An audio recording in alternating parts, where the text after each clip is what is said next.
Have you ever been told that renting is throwing money away? That owning property is the ultimate sign of financial success? That if you don't buy a house, you're wasting your life? Millions of people believe this without question. And for many of them, buying property becomes the exact moment their financial stability collapses. Not because owning is bad, but because they bought for the wrong reasons, at the wrong time, with the wrong structure. And the consequences can last decades. This isn't about whether owning property is good or bad. It's about understanding when it makes sense and when it destroys your finances. Because the decision to buy a house is one of the biggest financial commitments you'll ever make. And most people make it based on emotion, social pressure, and myths passed down through generations. Not logic, not planning, not math.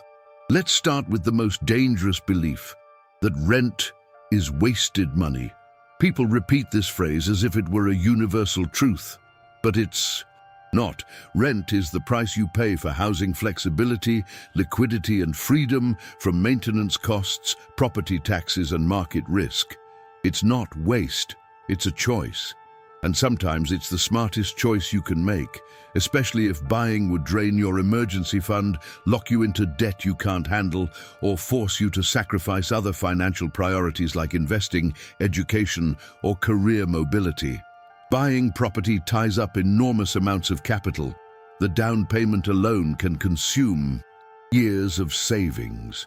Then come the monthly mortgage payments, which often exceed what rent would cost for the same space.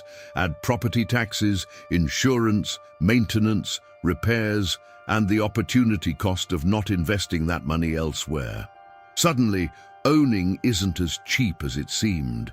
And if you bought at the wrong time or in the wrong location, the property might not even appreciate in value. You could be stuck with an illiquid asset that drains your cash flow and limits your options. Here's what most people don't calculate: the true cost of ownership.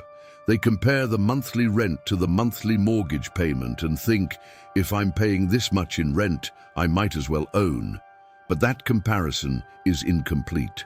Owning involves dozens of hidden costs that renters never face: a new roof, a broken heater, termites, foundation issues, homeowners association fees. And unlike rent, these costs are unpredictable. You can't budget for them with precision. You can only hope they don't happen at the worst possible time. Then there's the issue of liquidity. When you own property, your wealth is trapped in bricks and mortar. You can't access it without selling or taking on more debt. And selling isn't instant. It takes months, sometimes longer. If you lose your job, need to relocate, or face a financial emergency, that house isn't going to help you. It's going to anchor you in place. Renters, on the other hand, can move quickly. They can chase better opportunities. They can adapt. That flexibility has enormous financial value, especially in uncertain times. Another overlooked factor: leverage cuts both ways. When you buy property with a mortgage, you're using debt to amplify your investment. If the property increases in value, you gain. But if it decreases, you lose. And not just a little. Because you only put down a fraction of the purchase price, a small decline in property value can wipe out your entire equity. This is what happened to millions of people during the 2008 financial crisis. They bought homes they couldn't afford, believing prices would always rise. When the market crashed, they were left with mortgages larger than the value of their homes. Many lost everything. So when does buying make sense? When you plan to stay in one location for at least 5 to 7 years, when you have a stable income and a solid emergency fund, when the monthly cost of owning, including all hidden expenses, is comparable to or less than renting, when you're not sacrificing other financial goals to make it happen, when the property is in a location with strong, long-term demand, and when you're buying because it fits your life, not because someone told you it's what adults are supposed to do. But even when all those conditions are met, buying is still a trade-off. You're choosing stability and predictability over flexibility and liquidity. You're betting that the property will hold or increase its value. You're committing to years of payments, maintenance and responsibility. That's not inherently good or bad. It's just a decision. And like all financial decisions, it should be made with full awareness of the costs, risks, and alternatives. Now let's talk about the mental traps that push people into bad property decisions. The first is social pressure. Family, friends, colleagues, everyone has an opinion about when you should buy. They'll say things like, "You're not getting any younger," or "Rent is just making someone else rich." These comments create a sense of urgency and shame. They make you feel like you're falling behind. But financial decisions should never be driven by what others think. They should be driven by what makes sense for your situation. The second trap is anchoring to the past.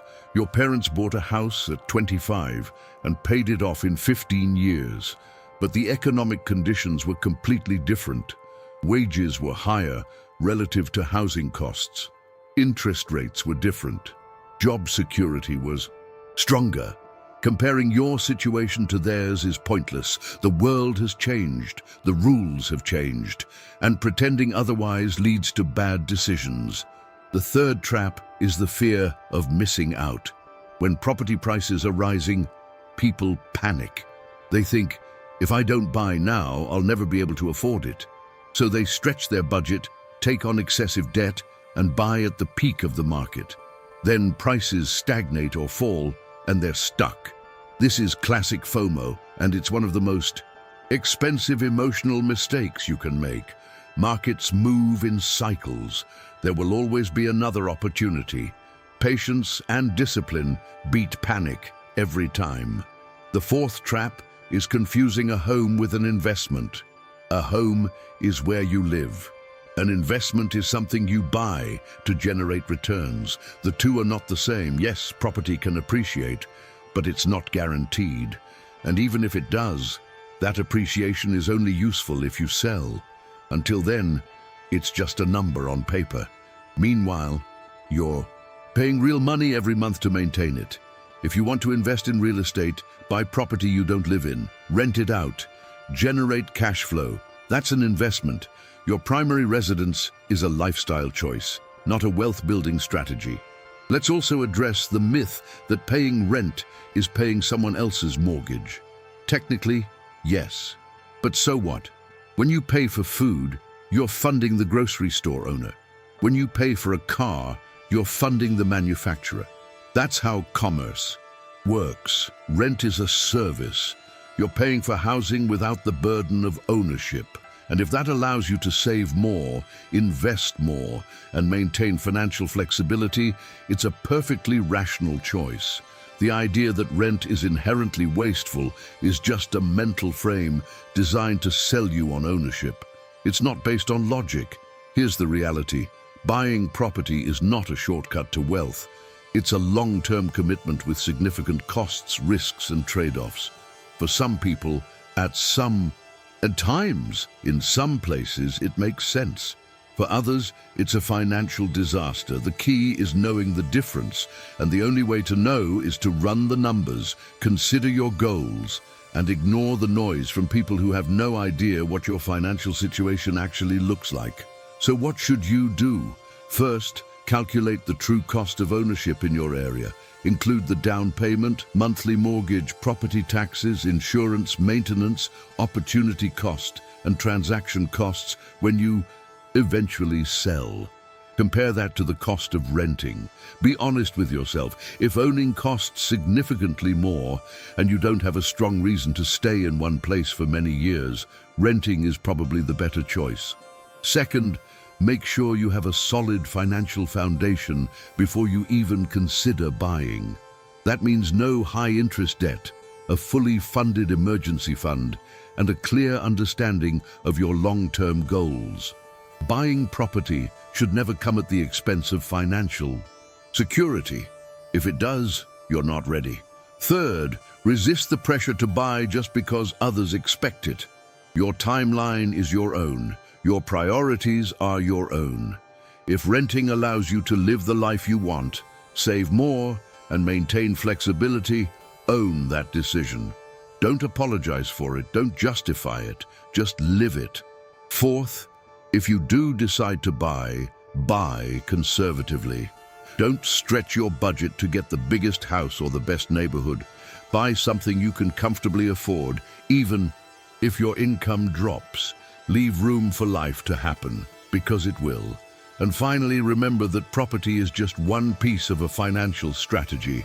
It's not the foundation of wealth. Behavior is, saving is, investing is, discipline is. Owning property doesn't make you financially successful. Managing money well does, and you can do that whether you own or rent. The house you live in should support your life, not define it. It should give you stability, comfort, and peace of mind.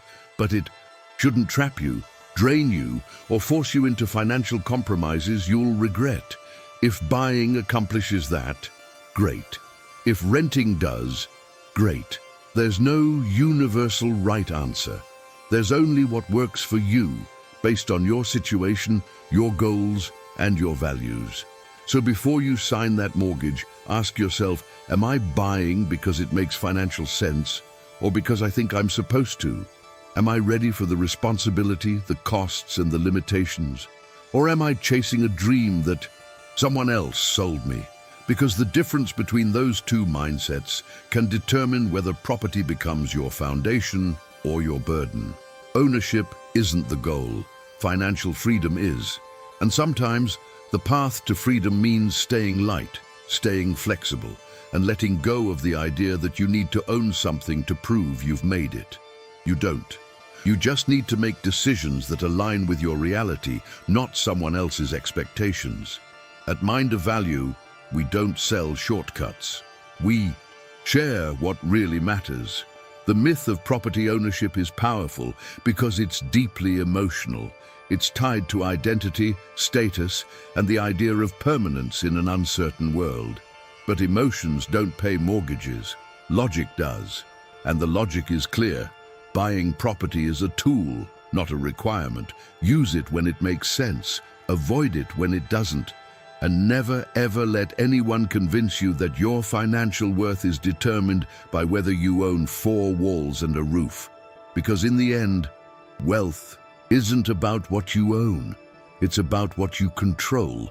And if you're drowning in debt, trapped in a location, and stressed about every unexpected expense, you don't control anything. You're controlled by the property, by the payments, by the decision you made without fully understanding the cost. So take your time, do the math, ignore the pressure, and make the choice that serves your future, not your ego. That's how you win.